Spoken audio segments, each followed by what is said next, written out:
folks, we have to run a load of hay up to the horses, so as long as it's here and available, I'm gonna hook on the Dion dump and run a load of hay up, so stay tuned.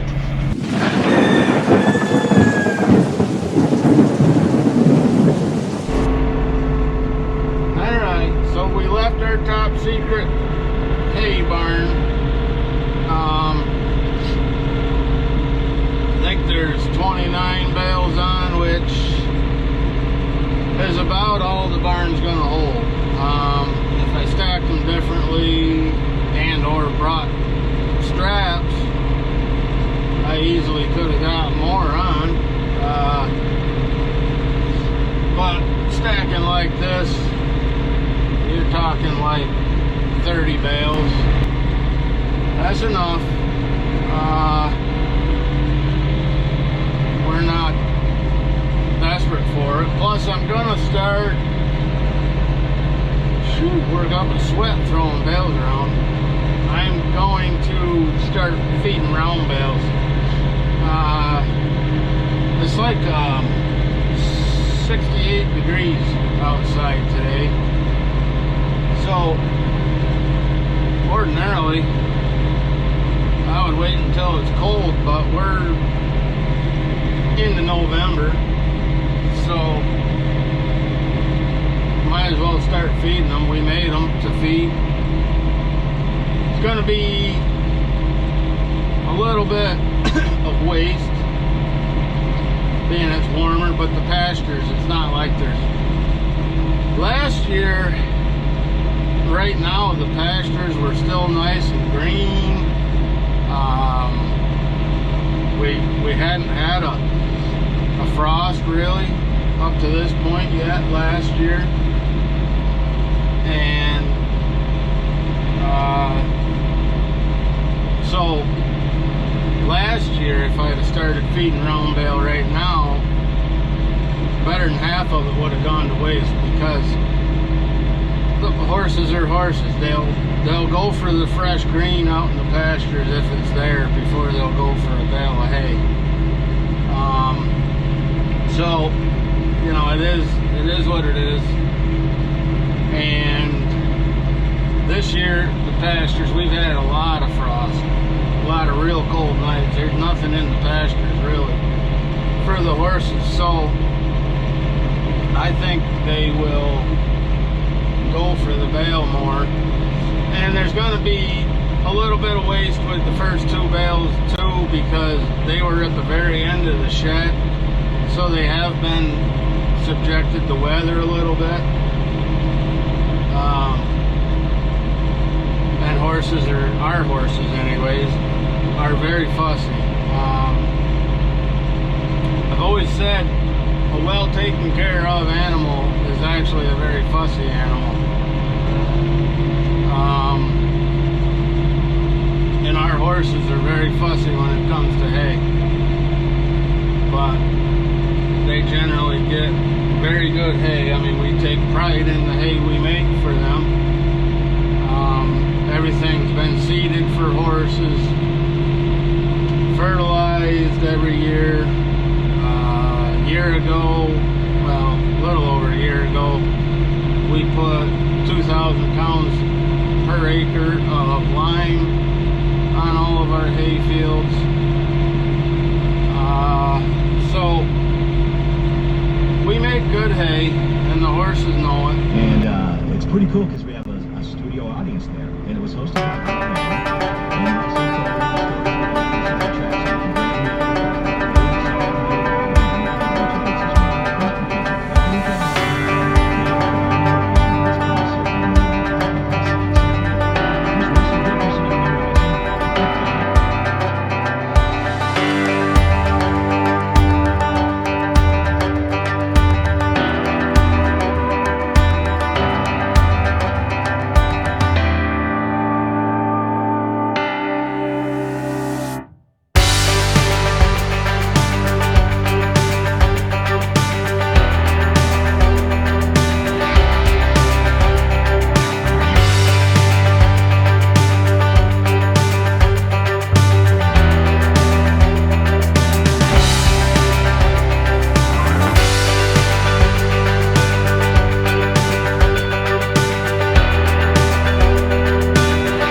we're back.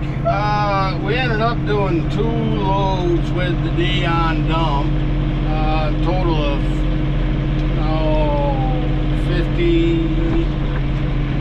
55, 56 bales. And now I've got the spear on, and I'm gonna put the first bale in the feeder, but we're not gonna open up the corral for it yet, because we had one bale up there, square bale, that had a bad string. I don't know if I told you, last winter is the first time it ever happened. We had a real problem with like field mice. I think they were field mice. I mean, maybe they were chipmunks, I don't really know. And what they did is they got all inside our hay up there, the stacked bales, and they were biting the strings. So we would go to grab a bale to feed, and the freaking strings were broke on them, and it actually made quite a mess up there.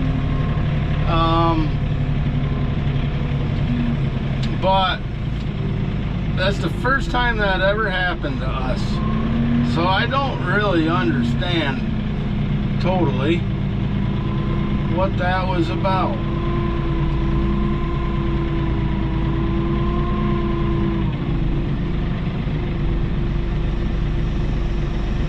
This first bale is really not in here good at all. Like, it's all laid down. There, I think I got her this time.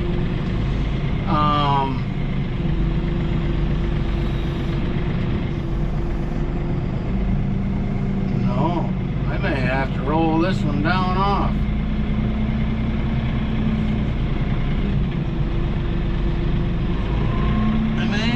Roll this one down off. See, well, the problem is this first bale's out here. The tractor is going uphill as I am driving into the bale. So now we're gonna set this back down so I can jam my spear into it better.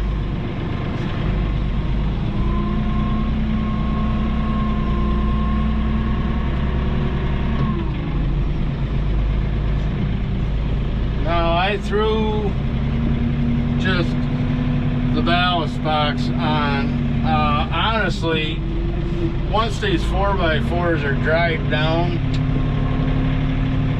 with this tractor, really, I don't even believe I actually need any additional rear ballast. I know the safety police is going to come after me now, but it's the truth. With this tractor, I would feel very comfortable driving up the road with one of these bales on the front without any additional ballast. So there, I said it. Safety police can throw the book at me now if they want to, but what I said, and it's done. So I promise, I do have a comparison between this and the 2038.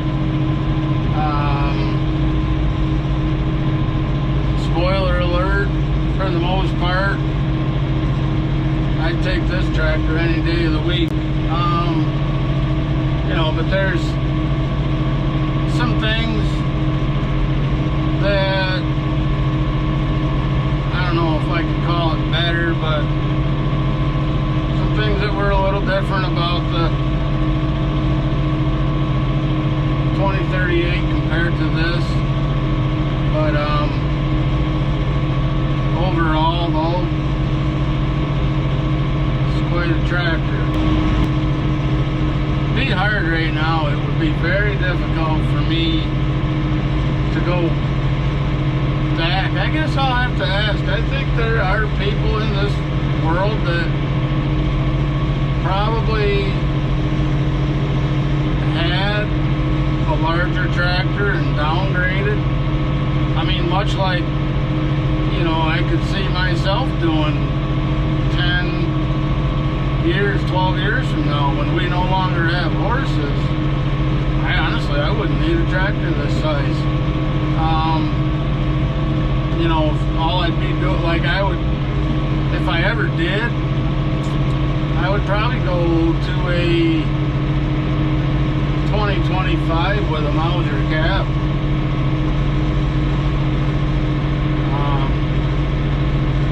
If I ever did go down in size.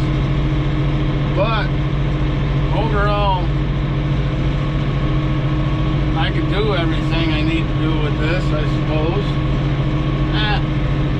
Maybe I could just keep this. I gotta tell you, it isn't raining, it's not cold. It's up to 69 now.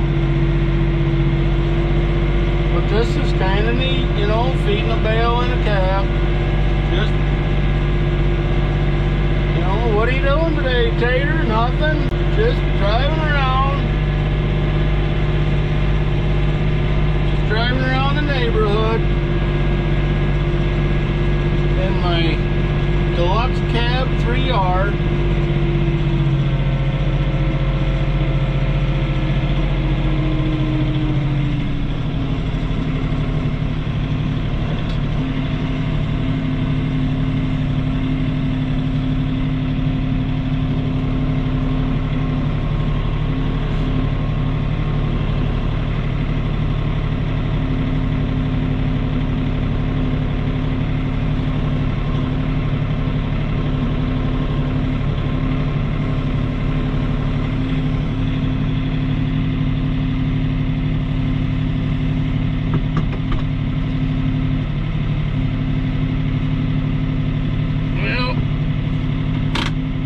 Get some spring off.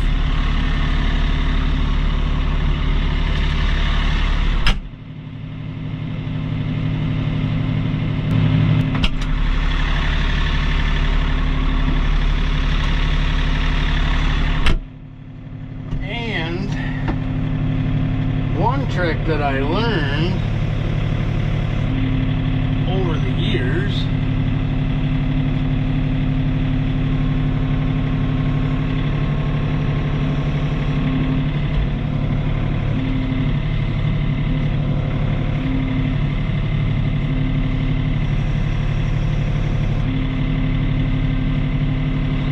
was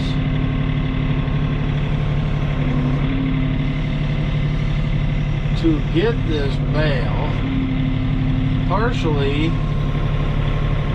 off of the speeder.